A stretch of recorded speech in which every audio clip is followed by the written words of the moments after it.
Hey, what's happening, y'all? It's me coming back at you again with another vid. You know what? Something made me decide to do this video, and I think it has something to do with an interesting quote statements by a couple people. I'm not gonna name who they are, but it has something to do with the hangout, the discussion or debate that I had with Low Place, the Donna Stevenson fan, his biggest fan as I call him. But anyways, he and the other guy, they said they didn't like the fact that I brought history into the boxing discussion, okay? Because they felt that history has nothing to do with the topic at hand, which I find very, very, very strange. What they would say that, or not very strange, but very coincidental why they would say that. And the reason why they say that is because they feel that bringing in history throws things off topic, which is untrue, and I'm gonna explain why. Okay.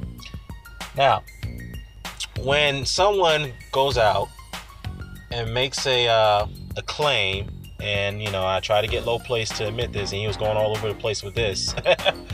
I asked him specifically, as a lineal champion, which he pretty much conceded, as a lineal champion, does that always mean that you get to dictate terms? And now in our hangout, he had said, yeah, well, only on certain circumstances, right?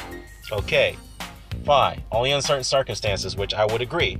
But nonetheless, before we had our hangout, he was adamant by saying that lineal champions don't have to cave into demands to anybody. Okay? Now, since he said that a while back, I specifically told him like that is not true, because we've had many lineal champions who've had to give in to demands with other fighters who were the cash cows, number one, who had stellar resumes, and the fact that they had are rated the best pound best fighters in the world for stretches of time.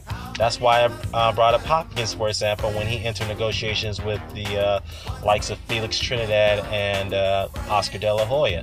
And as I was trying to explain to Low Place, is that, well, if Adonis Stevenson really wanted that fight, if he wanted to make a name for himself, he should have agreed to the 30% split that was offered to him. He should have agreed to it. And of course, obviously he has his thoughts on that, but it is what it is. That's his opinion on it, how that situation should have been handled by Hopkins or Stevenson. But it is what it is.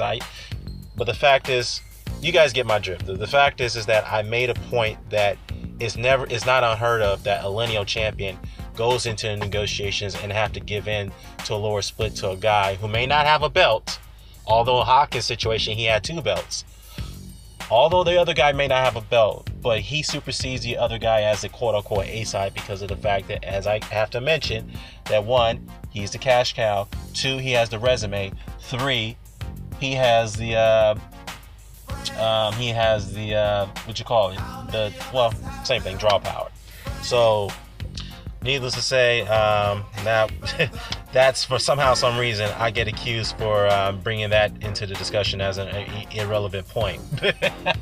Wow. Anyways, but the fact is that the other guy who overheard the debate, which I was, got into a little exchange with in the comment section, he made a video by saying, look, if you're going to debate me, I only do roundtables, number 1. Number 2, I will only debate if you don't involve history. Long as quote-unquote history is not involved in debates. Well, newsflash for both of you guys. First of all, when you have a boxing discussion, history will always be involved no matter what. I mean, you can ask Bloodbath Boxing, you can ask Boxing Beats and Rhymes, you can ask a boxing librarian, you can ask Dilltown, you can ask B Marsh, whoever. They'll tell you they'll agree with me, because if you're not up to par with your boxing knowledge, then you shouldn't have debates. Plain and simple. You should anticipate the fact that history will always be brought up in the conversation, okay? And the reason why some of you guys don't like when history is brought up, because it's going to debunk the points to where you're trying to propagate a certain fighter that you're attached to, okay? I'll give you another example. For where people were running around saying Gennady Golovkin was the most feared fighter of all time. Okay, now that's their opinion. Okay, cool. I'm not gonna knock you for that, but I reserve the right to come out and say that's not true, because based off what happened years ago with the Black Murderers Row members like Charlie Burley, Jimmy Bivens, even though he was not officially declared as a Black Murderers Row member, but I would put him in that category. Ezra Charles, who I forgot to mention, by the way, he was not put in that category, but he was the only guy. He was not, well, he was feared. He was avoided by a lot of guys too, but he was one of those guys where he had to jump all the way up from middleweight all the way to goddamn heavyweight to win a world title against Joe Louis. Ended his reign as a 12-year dominant champion. So, yeah. Anyhow, when I bring up the fact that those guys were far more feared and far more avoided than Golovkin, then these guys will dismiss it by saying, well, that's years ago. We're talking about now. I'm like, well, okay. If you want to talk about modern times, then maybe Mike Tyson. Oh, that's 1980. So you see, this is what you see where I'm going with this.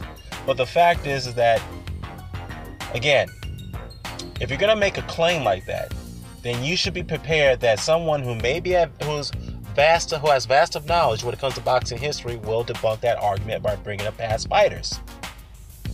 Okay, so you have to take it upon yourself to understand that you should study more about the history before you make claims like that.